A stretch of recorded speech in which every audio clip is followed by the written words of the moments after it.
Varicose veins కి సరైన చికిత్స కోసం సంప్రదించండి ఎవిస్ హాస్పిటల్. నమస్తే, వెల్కమ్ టు సుమన్ టీవీ. నేను గిరిజ. ఇవాళ మనతో పాటు ఉన్న అతిథి వచ్చేసి 2 తెలుగు రాష్ట్రాలకి బాగా సుపరిచితులు. ఎవరు తెలీదు అనే మాట లేదు, బాగా సుపరిచితులు అంటేనే అర్థమవుతుంది. అంతేకాకుండా జ్యోతిష్య పరంగా ఎంతో మందికి మంచి ఉన్నత స్థానానికి వెళ్ళే మార్గాన్ని చూపారనొచ్చు. అలాగే మనకు నిత్య జీవితంలో జ్యోతిష్య పరంగా ఎదురయ్యే సమస్యలకి కూడా ఎంతో మందికి ఎన్నో రకాల రెమెడీస్ కూడా చెప్పారు. మరి తను ఎవరో కాదు, ప్రముఖ జ్యోతిష్య పండితులు, శ్రీచక్ర పీఠ వ్యవస్థాపకులు బ్రహ్మశ్రీ డాక్టర్ ప్రదీప్ జోషి గారు ఉన్నారు. వారితో మాట్లాడదాం. గురువుగారు నమస్కారం. శ్రీమాత్రే నమః. గురువుగారు, మామూలుగా బాలారిష్ట దోషాలు ఉన్నాయని అంటూ ఉంటారు. అసలేంటి బాలారిష్ట దోషాలు ఉన్నాయని మనకెలా తెలుస్తుంది? వీటికి ఏమైనా పరిహార మార్గం ఉందంటారా గురువుగారు? శ్రీ గురుభ్యో నమః. శ్రీమాత్రే నమః. రోగానశేషాన్ అపహాంసి తుష్టా రుష్టాతు కామాన్ సకలాన్ అభీష్టాన్ త్వామాశ్రితానాం న విపన్నరాణాం త్వామాశ్రితాం హ్యాశ్రయతాం ప్రయాంతి. సర్వాబాధా ప్రశమనం త్రైలోక్యస్యాఖిలేశ్వరి ఏవమేవ త్వయా కార్యం అస్మద్వైరి వినాశనం. శ్రీమాత్రే నమః. బాల అరిష్ట దోషములు, బాలారిష్ట నివారణ దోషములు. బాలారిష్ట అంటే అర్థమైంది, బాల అంటే అర్థమైంది చిన్నపిల్లలు అని అర్థం. పుట్టినది మొదలు 3 ఏళ్ల వరకు ఉండేటివి బాలారిష్టాలు. కొంతమంది 3 ఏళ్ళు అంటారు, కొంతమంది 6 ఏళ్ళు 8 ఏళ్ళు అని కూడా అంటారు. 8 ఏళ్ల వరకు బాలారిష్టాలు ఉంటాయి. అప్పటి వరకు బాల్యము, పుట్టినప్పటి నుంచి 8 ఏళ్ల వరకు బాల్యము, 8 ఏళ్ల నుంచి 16 ఏళ్ల వరకు కౌమారము, 16 ఏళ్ళు దాటిన తర్వాత 38 ఏళ్ల వరకు యవ్వనం. ఇది అందరికీ బాల్య యవ్వన కౌమారం, ఇది అందరికీ ఈ స్థితి ఉంటుంది. తర్వాత పౌరుష స్థితి వేరే ఉంటుంది. తర్వాత వృద్ధాప్యం. పౌరుష స్థితి ఏంటంటే మన కాళ్ళ మీద మనం నిలబడ్డము, మన వంశాన్ని వృద్ధి చేసుకోవడం, ఇవన్నీ కూడా పౌరుష స్థితి. అంటే జీవితకాలానికి. ఇప్పుడు ప్రతి మనిషికి బాల్యం అంటే తల్లిదండ్రుల యొక్క అండర్ కంట్రోల్ ఉండడు. తర్వాత కౌమారం అంటే కుమారతత్వం, అంటే 8 ఏళ్ల నుంచి 18, 16 ఏళ్ల వరకు కౌమార్యం. ఈ టైంలో ఏంటంటే విద్యాభ్యాసం నేర్చుకోవడము, పరిపూర్ణుడుగా సిద్ధమవ్వడం. తర్వాత యవ్వనం, విశేష సుఖభోగాలు, సంతానము, వివాహము, ఉద్యోగము, ప్రపంచం యొక్క పోకళ్ళు నేర్చుకోవడం, ఇవంతా కూడా యవ్వనంలో పోతాయి. అంటే 40 ఏళ్ల వరకు. 40 ఏళ్ల నుంచి పౌరుషత్వం, 40 నుంచి 60 ఏళ్ళు పౌరుషం. పౌరుషం అంటే ఏంటంటే లైఫ్ స్టెబిలిటీ ఇవ్వడము, నేచర్కి ఏమైనా చేయడము, కుటుంబానికి సంబంధించిన స్థిరత్వం సాధించడము, ఇంకా మనవాళ్ళు మనవరాళ్ళు ఇవన్నీ చూడడము, ఇవంతా కూడా 60 ఏళ్ళు. తర్వాత వృద్ధాప్యం. వృద్ధాప్యంలో ఏంటంటే ఇంకా శరీర త్యాగం చేయడానికి కావాల్సిన సాధన చేసుకోవడం.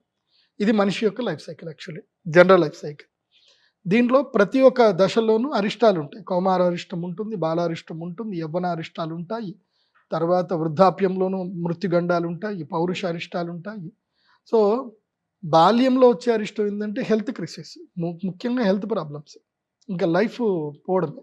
బాల్యంలో 2 ఉంటాయి, హెల్త్ ప్రాబ్లం రావడము, లేదంటే మరణించడం. ఇవి 2 బాలారిష్టంలో. తర్వాత కౌమారంలో వచ్చేది కూడా ఇదే సమస్య. కౌమారంలో దెబ్బలు తాకడము, లేదా హెల్త్ క్రైసిస్ రాకడము, అక్కడ కూడా గండం ఒకటి ఉంటుంది. తర్వాత యవ్వనం. యవ్వనములో వేరే వాళ్ళ మూలకంగా, జంతువుల మూలకంగాను, దేని మూలకంగాను గండం రావడం, ఆరోగ్యం మూలకంగా. ఇంకా ఎక్స్ట్రా వయసు పెరిగిన కొద్దికి ద రిసోర్స్ ఆఫ్ నెగిటివ్స్ అనేటివి పెరుగుతూ ఉంటాయి. అంతే కదా, మనం ఇంట్లో ఖాళీగా ఇంట్లో పుట్టినప్పుడు చిన్న చేతిలో ఉంటాము, అప్పుడు మనం ఏం చేయలేం కదా. రిసోర్స్ ఏముంటుంది, మన అమ్మ నాన్న ఏం పెడతారో దాని మీద మనకి గండములు బేస్ అయి ఉంటాయి, లేదంటే మనకి పూర్వజన్మ కర్మను బట్టి గండములు ఉంటాయి. సో ఈ బాలారిష్టాలు ఏమిటంటే కనుక జాతకాన్ని బట్టి చూసి చెప్పాలి. మోస్ట్ ఆఫ్ ద బాలారిష్టాల్లో ఒకటి, పిల్లలకి అనారోగ్యం ఎక్కువగా రావడం. పుట్టిన పిల్లలకి అప్పుడు ఏదో ఒక రోగం ఉంటుంది, అప్పుడు ఏడుస్తూనే ఉంటారు. బాగా తెమడ రావడము, లేదా తల్లి పాలు తాగిన తర్వాత కూడా కక్కుకోవడము, సరిగ్గా అరగకపోవడము, తర్వాత గ్రీన్ కలర్గా మోషన్స్ వెళ్తూ ఉంటారు. సో వాళ్ళకి అన్నప్రాశనం అయిన తర్వాత కూడా వాళ్ళు సరిగ్గా తినరు. కొంతమందికి మాటలు సరిగ్గా రావు, తొందరగా మాటలు రావు, అట్లాగే తొందరగా వాళ్ళు నడవరు. సో ఇలాంటివన్నీ కూడా బాలారిష్టాల కిందకి వస్తాయి. ఏవైతే న్యాచురల్గా జరగాల్సినవి న్యాచురల్గా జరగవో అదంతా కూడా బాలారిష్టం కేటగిరీకి వస్తుంది. అది వస్తే తప్పకుండా ఆయుర్వేద జ్ఞాన పటిమ ఉన్నటువంటి జ్యోతిష్ శాస్త్ర పండితులు సంప్రదించాలి. ఇక్కడ కేవలము లెక్కలేసే జ్యోతిష్యుడిని కాదు సంప్రదించాల్సింది. ఇప్పుడు బాలారిష్టాలకు ఆ జ్యోతిష్ శాస్త్ర పండితుడికి నాడీ జ్ఞానం ఉండాలి. ఏముండాలి?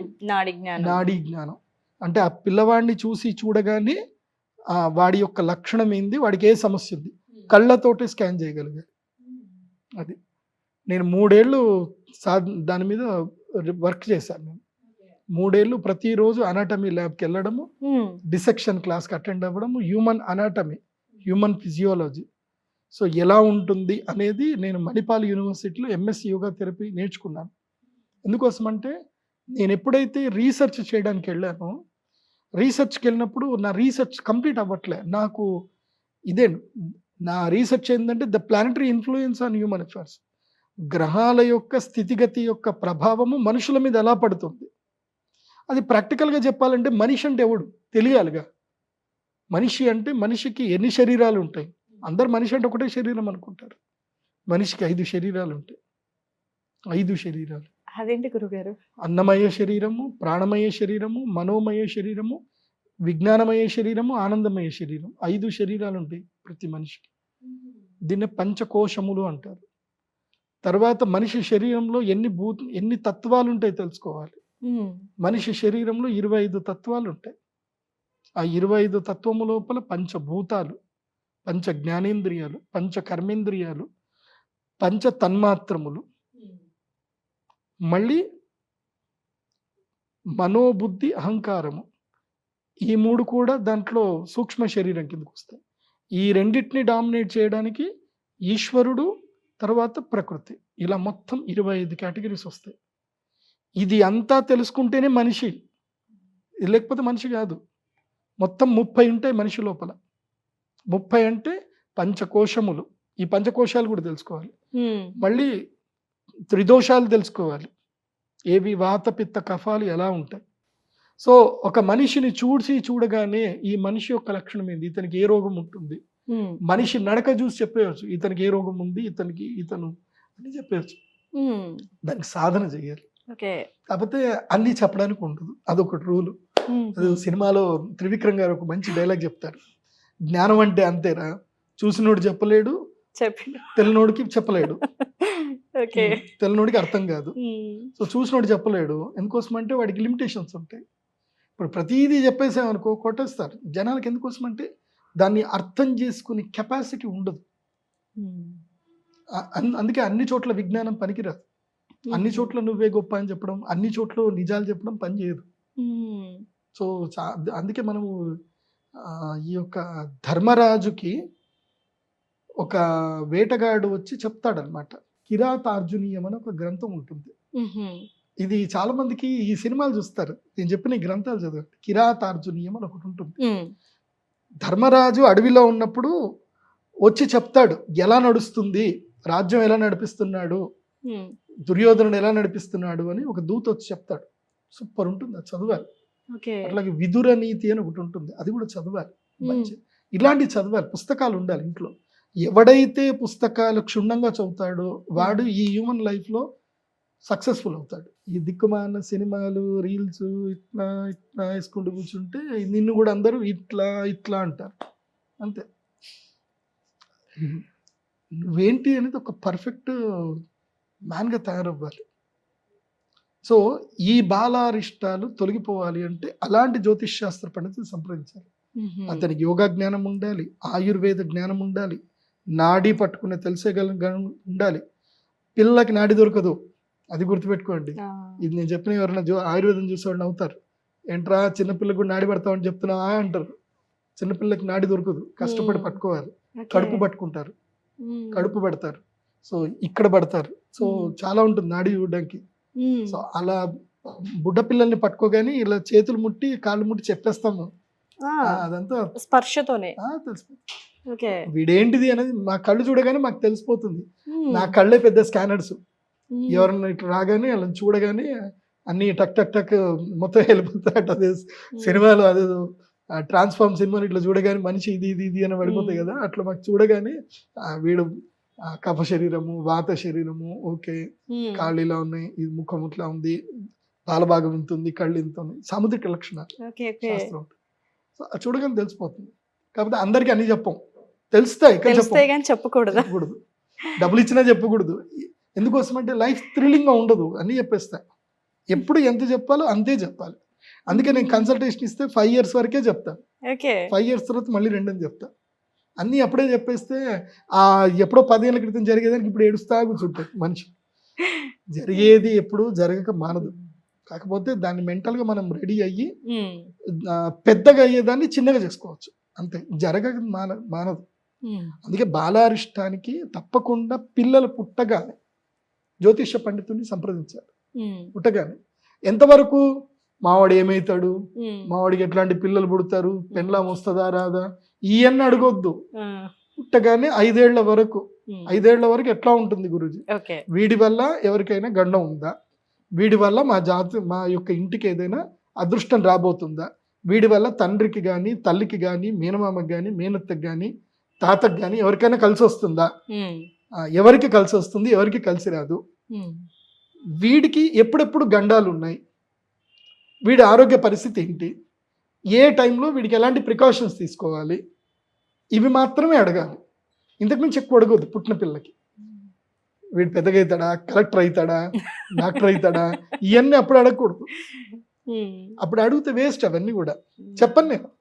అవన్నీ ఎందుకు రా, వాడు స్కూల్కి వెళ్ళి అప్పుడు రా అని చెప్తా. స్కూల్కి వెళ్ళినప్పుడు ఎంత చెప్పాలో అంతే చెప్తా. 10th క్లాస్ అయిపోయిన తర్వాత రా అని చెప్తా. మళ్ళీ 10th తర్వాత ఈ డిగ్రీ వరకు ఎంత చెప్పాలో అంతే చెప్తా. డిగ్రీ తర్వాత రా అని చెప్తా. డిగ్రీ తర్వాత ఇంకేం చెప్పాలో చెప్తా. తర్వాత పెళ్ళయ్యేటప్పుడు రా అని చెప్తా. వస్తారా గురువు గారు? నా దగ్గరకు ఒకసారి వచ్చారు అంటే కంటిన్యూగా రావడం ఉంటుంది. అలా ఫైల్ ఉంటుంది. ప్రతి ఒక్క వ్యక్తి జాతకం నా దగ్గర ఉంటుంది. వాడికి నేను టిక్లేసి పెట్టుకొని ఉంటాను అనమాట. ఆల్రెడీ నాకు అన్ని తెలిసిపోతుంది కదా, నేను అన్ని నోట్ రాసి పెట్టుకుంటా. కాకపోతే చెప్పటం మాత్రం అంతే చెప్పాలి. ఎక్కువ చెప్పకూడదు. ఎప్పుడు ఎక్కువ చెప్పకూడదు. అతి ఎప్పుడు చెప్పకూడదు. అతి సర్వత్ర వర్జయేత్. ఏది ఎంత చెప్పాలో అంతే చెప్పాలి.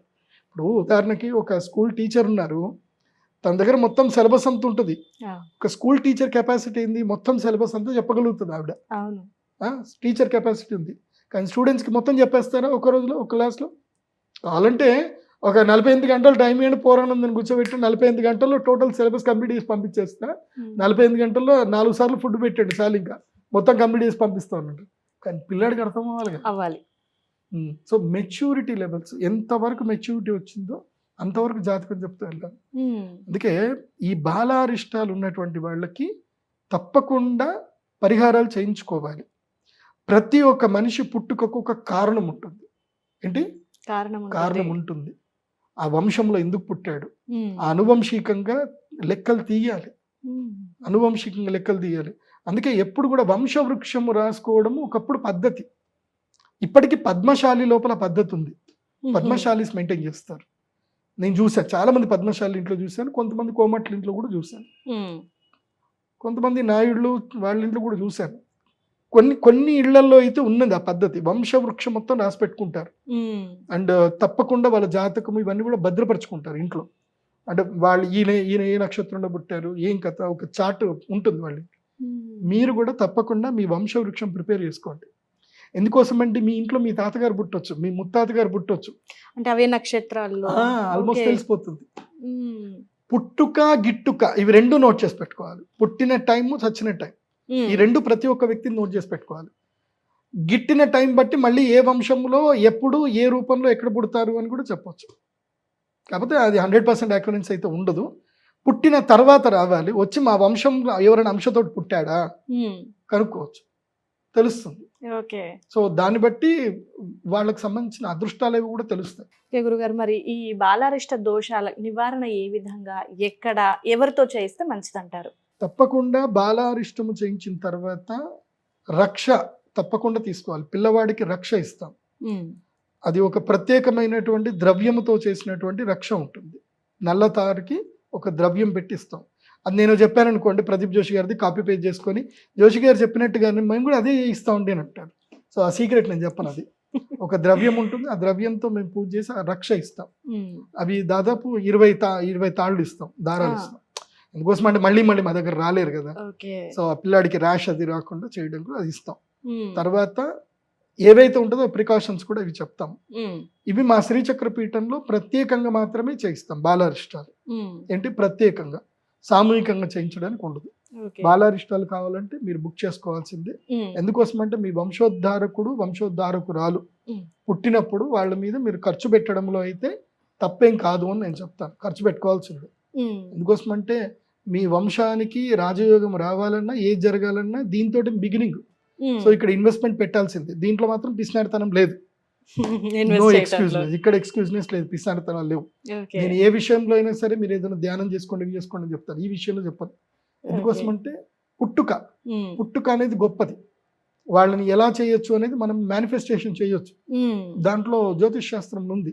ఓకే. సో వీడికి ఎప్పుడెప్పుడు ఏమవుతుంది, ఎట్లా అవుతుంది, వీడి జాతకంలో ఎవడి కలిసి వస్తుంది, ఎవడి కలిసి రాదు అన్నీ ఉంటాయి. ఉమ్, అవి ఎంత లెక్క చెప్తాను నేను.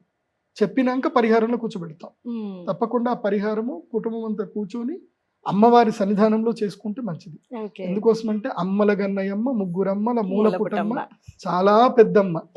అయితే సో గురుగారు మరి అంటే ఏ సమయాలలో చేస్తే మంచిది గురుగారు మరి ఇది? దానికి కేటగిరీస్ ఉంటుంది. ఉంటుందా? ఆ ఓకే. నక్షత్రం పుట్టిన నక్షత్రాన్ని బట్టి ఉమ్, ఆ నక్షత్రంలో చేయించడమా ఉమ్. లేకపోతే అరిష్టం ఎంత తీవ్రత ఉంది దాని మీద చేయించడమా ఉంటుంది. ఆ, అయితే ఇది బాలారిష్ట దోషానికి నివారణ ఒకటేసారి చేయించవచ్చా లేదంటే అది కూడా ఏమన్నా రిపీటెడ్ గా చేయించే ఛాన్సెస్ ఏమైనా ఉంటాయా? ఒక్కసారి సరిపోతుంది. ఒక్కసారి. ఒకసారి బాలారిష్టం చేయించాలి. ఉమ్, మళ్ళీ ఏదైనా రిపీటెడ్ గా ఏమన్నా ఇంకెక్కువ ఏమైనా అనిపిస్తుంది, ఉమ్, మళ్ళీ ఇంకొక హయ్యర్ లెవెల్లో మళ్ళీ చేయించుకోవాలి. Mostly okay. 2 సంవత్సరాలకు ఒకసారి 8 ఏళ్ళు వచ్చేంత వరకు చేయించుకుంటే మంచిది. ఉహుం, 2 years ఒకసారి. ఓకే. డబ్బులు బాగా ఉన్నాయి, మా పిల్లాడు మంచి మాకు గ్రోత్ కనిపిస్తుంది చేయడం వల్ల అంటే ఎవ్రీ ఇయర్ చేయించుకోవాలి. ఉమ్, పుట్టినప్పుడు ప్రతి ఇయర్ బర్త్డే టైంకి ముందు ఉమ్. వారం రోజుల ముందు చేయించుకోవాలి. ఓకే. డిపెండ్స్ ఆన్ ఫైనాన్షియల్ అన్నమాట. అంతే. ఓకే ఆ పూజ గురుగారు. చేయించాలంటే మినిమం ₹1,00,000 దాకా అవుతుంది. ఉమ్, ఎందుకోసం అంటే పెద్ద పూజ అది. ఇవన్నీ ఉహుం. కూడా తప్పకుండా చేయించుకోవాలి. దీనికి ఎంత సమయం పట్టొచ్చు గురుగారు మరి? 4 గంటలు టైం పడుతుంది. 4 గంటలు. ఉమ్. ఉమ్, కాకపోతే అర్చన చేసే వాళ్ళకి ఎక్కువ టైం, తల్లిని ఎక్కువసేపు కూర్చోబెట్టాం. తల్లి ఒకవేళ కనుక అప్పుడే ప్రసవించి ఆ కష్టం ఉంటే తల్లిని ఎక్కువసేపు కూర్చోబెట్టడం ఉండదు. ఉహుం, తల్లికి జస్ట్ సంకల్పం చేయించి తల్లి బిడ్డను పంపించేస్తాం. ఉమ్, తర్వాత చేయడం అంతా బ్రాహ్మణులు అర్చకులు వాళ్ళు ఓకే. చేస్తారు. ఉమ్, ఎందుకోసం అంటే వాళ్ళని పిల్లని అంతసేపు కూర్చోబెట్టలేం కదా. ఉమ్, సో కూర్చున్నంతసేపు వాళ్ళు కూర్చుంటారు, కూర్చున్నంతసేపు వాళ్ళకి రెస్ట్. పక్కన ఎక్కడ వెళ్ళి రూమ్లు ఉంటాయి, కూర్చొని పాలివ్వడము పడుకోవడము ఏమైనా చేసుకోవచ్చు. ఉమ్, చేసేదంతా మా బాధ్యత ఉంటుంది. ఓకే. రక్ష చేసి ఇస్తాం. రక్ష చేసి ఇవ్వడం ముఖ్యం. అయితే ఈ దోషం ఉంది అనేది ఒకటి, మీరు స్టార్టింగ్ లో చెప్పినట్టుగా కొన్ని లక్షణాలు, రెండవది జాతక చక్రం మీకు చూయించినప్పుడు అంతేనా? తప్పకుండా జాతక చక్రం చూయించుకొని పోవాలి. ఉమ్, జాతక చక్రం చూయించుకోకుండా ఇదే జరుగుతుంది బాలారిష్టం చేయించేస్తామని పరిగెత్తుకుంటూ రాకూడదు. ఉహుం, ఉమ్. ఓకే జాతకం గురుగారు. చూడాలి, బాలారిష్టం ఏంది అనేది కేటగిరీ తెలుసుకోవాలి కదా. ఉమ్, తెలుసుకోకుండా అన్నిటికీ వెళ్ళిపోకటం చేయడానికి ఉండదు. అదే. అది ప్రతి రోగానికి ఒక మందు ఉన్నట్టే ఏ అరిష్టం ఉంది ఎక్కువగా, ప్రాణగండం ఉందా, ఇప్పుడు స్కిన్ ఎలర్జీస్ వస్తున్నాయా, లేకపోతే మాట రాదా, ఉమ్, లేకపోతే డైజెషన్ ప్రాబ్లం ఉంటుందా పిల్లవాడికి, కళ్ళకి సంబంధించిన ప్రాబ్లం ఉందా, లేదంటే ఆటిజంతో పుట్టాడు పిల్లవాడు, ఉమ్, చాలా ఉంటాయి. ఓకే. ఇవన్నీ తెలియాలి. ఇవన్నీ తెలియాలంటే కొంచెం మెడికల్ నాలెడ్జ్ కూడా ఉండాలి. ఉమ్, శరీర రచనా శాస్త్రం తెలిసి ఉండాలి, సాముద్రిక రచనా శాస్త్రం తెలిసి ఉండాలి. ఉమ్. చాలా ఉంటాయిలేండి. ఓ, ఒక్కదాంతో సరిపెట్టేది కాదు, ఒక్క విషయంతో తెలిసిపోయేది కాదైతే. చెప్తున్నా కదా, అది ఒక పెద్ద మహాసముద్రం జ్యోతిష్యం అదే. అనేది. ఎస్ గురువు గారు. సో బాలారిష్ట దోషాలని అంటూ ఉంటారు, కానీ అది ఎట్లా వస్తుంది, ఏంటి, ఏ విధంగా చూయించుకోవాలి అనేది కూడా ఇప్పుడు కొంతమందికి ఇంకొకటి అంత. ఉంటుంది, బాలారిష్టం ఇంకొకటి ఉంటుంది. ఇది పేగు మెడకి చుట్టుకొని పుడతారు, ఉమ్, ఉమ్, అది కూడా దోషం ఉంటుంది. ఉమ్, ఇప్పుడు ఈ కాలంలో అసలు ఏ డాక్టర్లు చెప్పరు పేగుల మెడకి చుట్టుకొని పుట్టాడు ఏం చెప్పను. కోయడం తీయడం, తీయటం. ఆ మెడ చుట్టుకుని తీసేయడం, అంతే కట్ చేయడం అనుకుంటారు. పేగు మెడకు చుట్టుకుంటే తప్పకుండా ఉమ్, వాడి జాతకం ఇమ్మీడియట్లీ కన్సల్ట్ చేయాలి పేగు మెడకు చుట్టుకుంటే. ఓకే. అదేదో న్యాచురల్గా జరిగిపోతుందండి అని అంటే అట్లా ఉండదు. అట్లా మ్మ్. న్యాచురల్గా జరుగుతుంటే అందరికీ జరగాలి, అందరికి జరగదు కదా, కొంతమందికి మాత్రం ఉంటుంది. ఓకే. సో పేగు మెడకి చుట్టుకొని పుట్టాడు అంటే మినిమం గండమే పక్క, ఉమ్, అందులో డౌట్ లేదు. పరిహారం చేయించాల్సిందే దానికి కూడా. పక్క మేనమామ మేనత్త ఇద్దరు పరిగెత్తుకుని రావాల్సిందే. ఇంకా ఏమండి మా మేనల్లుడు పుట్టాడు పేగు మెడకేసుకొని గురుగారు రావాల్సిందే, తప్పదు ఓకే. ఇంకా. ఓకే గురుగారు, చాలా విషయాలు షేర్ చేసుకున్నారు గురుగారు. బాలారిష్ట దోషాలు అనేది ఎస్పెషల్లీ చిన్నపిల్లలకి ఎప్పుడు వస్తుంటాయి, ఏంటి, ఎట్లా ఉంది అనేది జాతక చక్రం పరంగానే తెలుస్తుందని అంటున్నారు. సో ఇది చాలా మందికి ఉన్న సందేహం, అంటూ ఉంటారు జనరల్గా, కానీ పూర్తి వివరణ తెలియదు వాళ్ళకి. సో మీ వివరణతో వాళ్ళకి చక్కటి ఒక అవగాహన అయితే వచ్చింది అనుకుంటున్నాను గురుగారు. ధన్యవాదాలు. శ్రీమాత్రే. సో చూసారు కదండి, ఇలాంటి పరిహారాలు చేయించుకోవాలనుకున్నా లేదంటే నేరుగా గురువు గారిని కలుసుకోవాలనుకున్నా కూడా ప్రదీప్జోషి.com వెబ్సైట్ని సంప్రదిస్తే గురువు గారిని మీరు కలుసుకునే అవకాశం ఉంటుంది.